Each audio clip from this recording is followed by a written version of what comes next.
Hey, all you cool cats and kittens. It's your favorite history teacher back at you again with another historical video. And today we talk about a somber topic. We're going to talk about the Holocaust. So be prepared to talk about or to listen about the horrible things the Nazis did to European Jews and their what they considered their undesirables. So let's get into it. There are 8 slides of writing. And as I've stated before, this is kind of just another, you could say, refresher topic from what you learned last year in world history. So a lot of the stuff you might have already learned about, but we're going to talk about it some more. That was your warm up. Objectives: we're going to explain the reasons behind Nazis' persecution of the Jews and the problems facing Jewish refugees. We're going to describe the Nazis' final solution and the horrors of the Holocaust, and identify and describe the responses of individuals and nations to the Holocaust. All right. Early on, so April 7th, 1933, Hitler ordered all non-Aryans, remember Aryans were blonde-haired, blue-eyed Germans, to be removed from government jobs. Although Jews were not the only victims of the Holocaust, they were the main Nazi targets. Anti-Semitism has had a long-standing history in Europe. And for decades, Germans had been looking for a scapegoat. They will blame the Jews. Ever since, you could say, the end of World War I. So that's 2 decades. Not a lot, but, still a long time past. Destruction, despair in Germany. People don't forget. Hitler's rise to power included promises to return Germany to its former glory.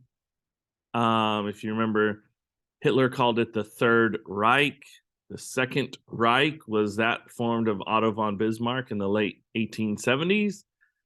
And then the First Reich was the Holy Roman Empire.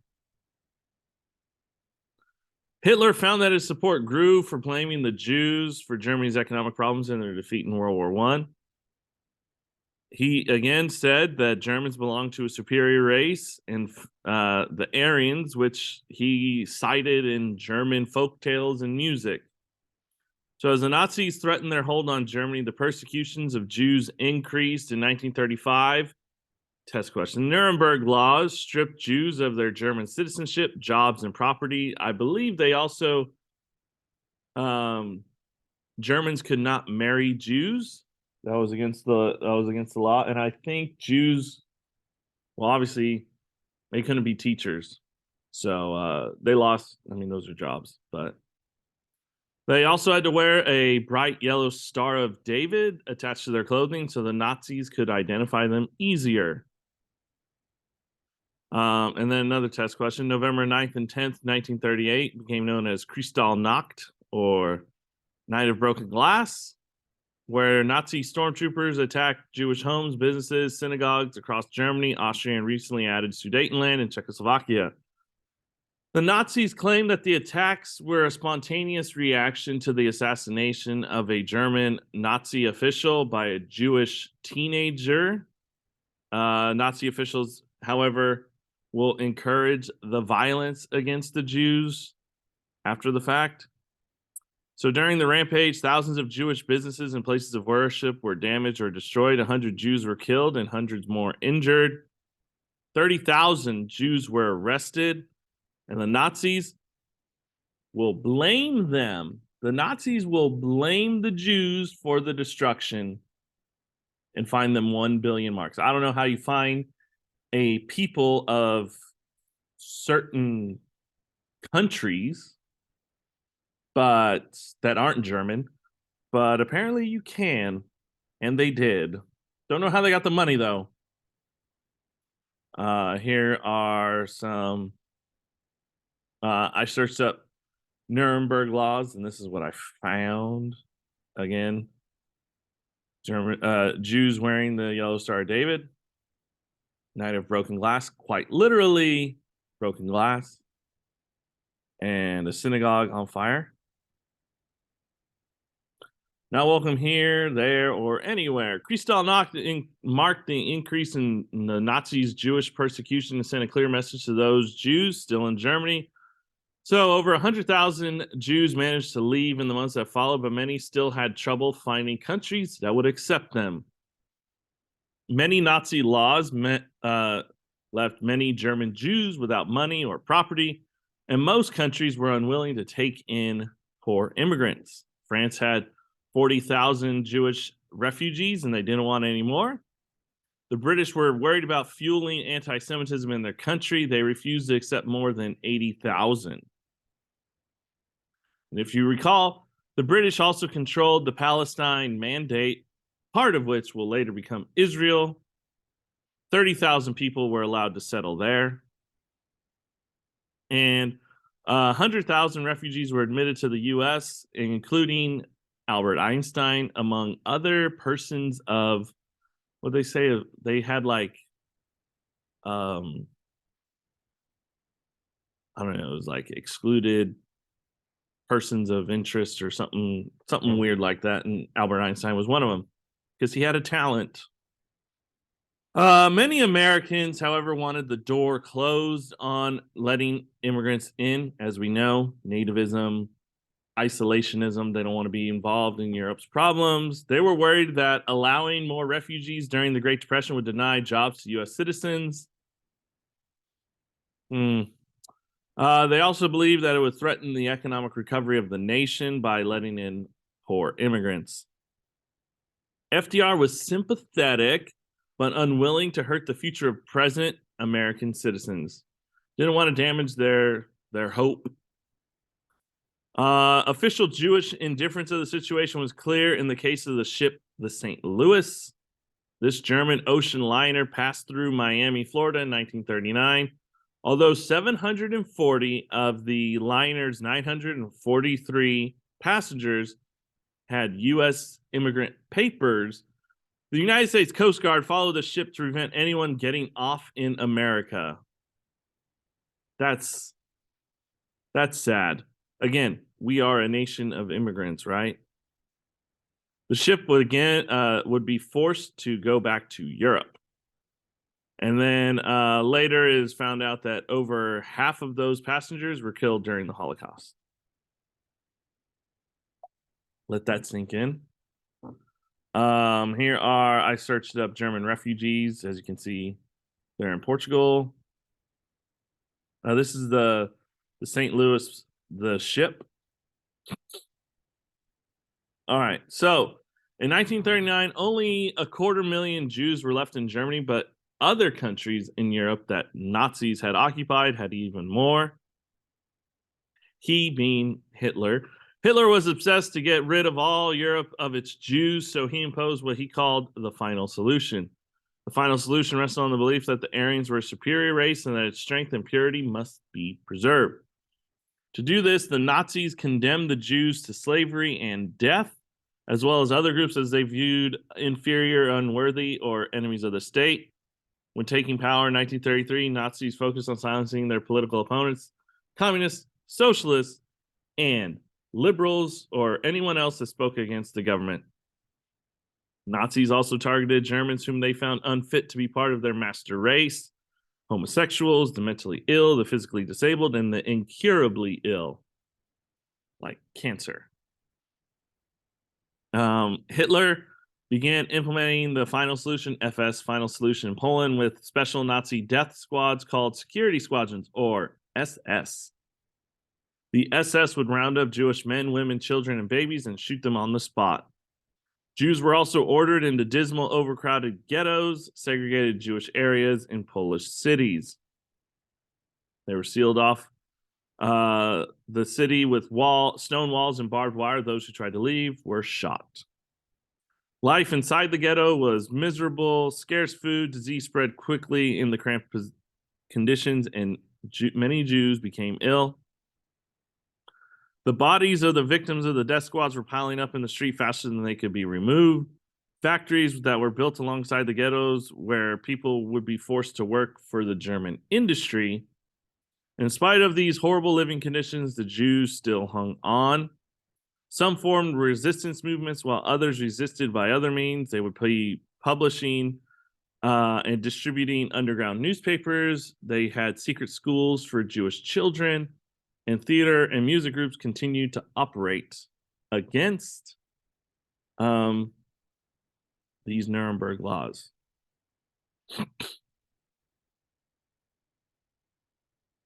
That's a picture of the SS, but I think that's just the military, because I looked up SS and I had a hard time finding pictures. It was weird. Here's a ghetto. All right, camps.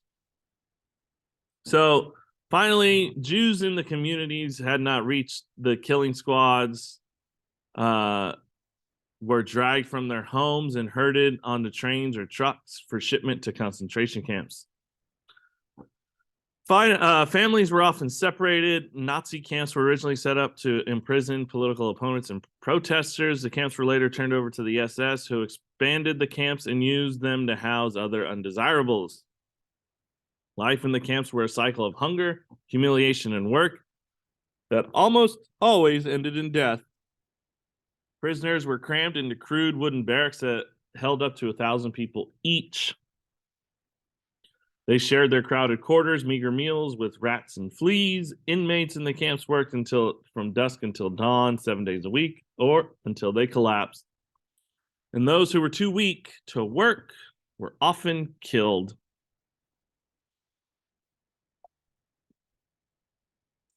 So here you have pictures of prisoners. They would shave their heads. And here's the crowded, what do you call it? Barracks in the concentration camps. Here are some survivors. All right, genocide. So the final solution reached its final stage in early 1942. Hitler and his top officials agreed that the new face of mass murder, besides mass slaughter and starvation, the introduction of poison gas. Overworking, starvation, beatings, and bullets did not kill fast enough to satisfy the Nazis. Germans will build 6 death camps in Poland just for that, death. Each camp would have several gas chambers that could kill up to 12,000 Jews, or not even Jews, 12,000 people a day. Auschwitz was the largest death camp. When prisoners arrived, they had to pass by several SS doctors. Doctors would separate those strong enough for work from those who would be chosen to die that day. Both groups had to leave all their belongings behind, supposedly to be quote unquote returned later. Those that were assigned to die were taken to a room outside the chambers, told to undress for a shower, and given a bar of soap. They would be led into the chamber, obviously door shut, and they would be poisoned with cyanide gas that came from the vents in the walls. And this is quite disturbing. Cheerful music will be played during the killings by prisoners who were spared for their musical talents. Wow, that's kind of horrible. At first, bodies were buried in huge pits, huge mass graves at Belzec. Death brigade of 500 men worked day and night, either grave digging or emptying the gas chambers. The decaying corpses gave off an odor that could be smelled miles and miles away. And Nazis started to think, well, if we start leaving these mass graves, that's going to give evidence of mass murder. So the Nazis will try and cover up their evidence with building huge crematoriums or ovens in which they burned their dead. At other camps, the bodies were simply just thrown into a pit and set on fire. Gassing was not the only method of extermination. Prisoners would be shot, hanged, or injected with poison. Others died from horrible medical experiments by camp doctors. They would be injected with deadly germs, diseases, And the SS doctors just wanted to see what would happen. Human experiments. Other inmates were used to test methods of sterilization, and that was another way to improve the master race, making others sterile, unable to have babies. Here's a gas chamber. There's a grave. I think this is Auschwitz, and I think this is after it was liberated. And this is later. Yeah. Silence. So, in the US, news of the Nazi violence against European Jews were not always noticeably reported. Anti-Jewish violence increased in America from 1939 to 1941. After that, newspapers started carrying stories of German shooting operations in Poland and the Soviet Union. The victims of the ethnic background were not always identified in the news. Also, it's a little frustrating. Also, the fate of Europe's Jews was not just the one of many issues of concern to the U.S. The war was the main focus for many countries' attention. So it's almost, I don't even want to compare. I'm not gonna compare it's like this or that in American history. It's just, it's sad to say that they wanted to defeat and win the war than to save an entire population. In 1942, the world would become aware of the details from Hitler's final solution. One escapee, Jacob Grojanowski, published a report of his experiences in the camp from Poland. His report made it to London and then to other parts of Europe. You have Gerhard Riegner. He was the head of a major Jewish organization in Switzerland, sent a report to the U.S. State Department about these atrocities. Those who read them or reported them over the radio were horrified by the details, and leaders of the Allied nations publicly condemned the Nazis. Sounds a little like, you know, the League of Nations. Slow response. The response to the Holocaust differed from nation to nation, civilian to civilian. Some risked their own lives to save Jews from the Nazis. One such example, your book has like 5 different examples. One such example was King Christian X rejected the Nazis' demand to extend the Nuremberg laws in occupied Denmark. More openly, the U.S. did not take immediate steps to protect Europe's Jewish population, and many people, including your teacher, have criticized the U.S. for their inaction. Again, FDR still in charge. FDR. The U.S. in part was unsure how to arrange a rescue operation in Europe.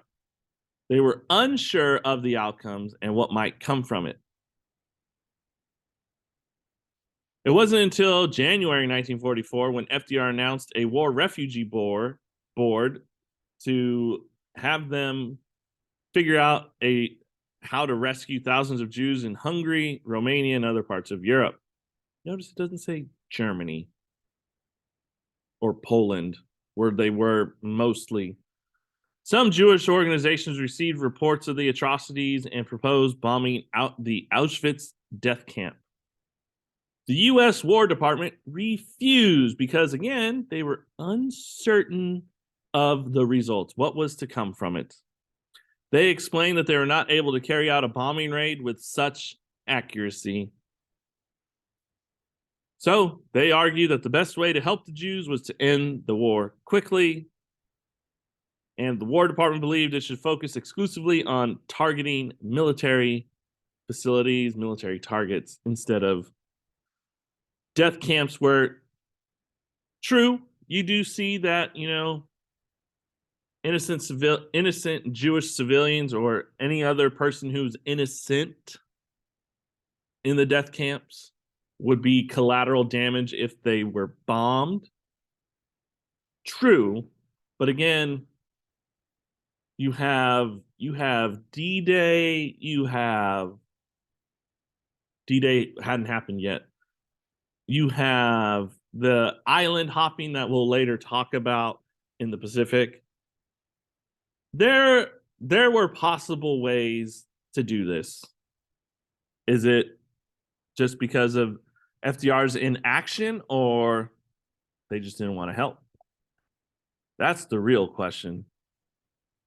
All right, keep on surviving. So, an estimated 6 million Jews died in the death camps and in the Nazi massacre. Some miraculously escaped the worst of the Holocaust. Many had help from ordinary people who were appalled by the Nazis' treatment of the Jews. Some Jews were able to survive the horrors of the concentration camps. And of course, if you've read this book, hopefully you will read this book if you haven't read the book. But for survivor Elie Wiesel, who entered Auschwitz at 15, the sun had set on his life forever. Wiesel survived the whole ordeal, but his experiences in Auschwitz irrevocably altered his worldview. After his liberation in 1945, he moved to France and studied to become a journalist. He first recorded his memoirs at the time from his time in Auschwitz in Yiddish in 1956. His work, the book Night, would be published in 1960 and has become known as one of the great pieces of Holocaust literature. He would later be awarded the Nobel Peace Prize in 1986. And he passed away in 2016. So, RIP. If you do quick math, he was in Auschwitz for 2 years because he would be 15 in 1943. So, 2 years in a death camp. He survived. Here's the book. And that concludes this lecture. I know it's a somber one, not one to, have many jokes about, but, it is what it is. Okay, so your homework, I need to stop sharing my screen. Your homework is going to be page 505, page 505, 4 through 6, page 505, 4 through 6. So, yeah, I know I talked a little bit longer. It was only 8 slides, but, it is what it is. So, hopefully you guys did enjoy. I mean, it is what it is. So, yeah, if you did, make sure you hit that like button, leave a comment, subscribe. I'll see you in the next one. Peace.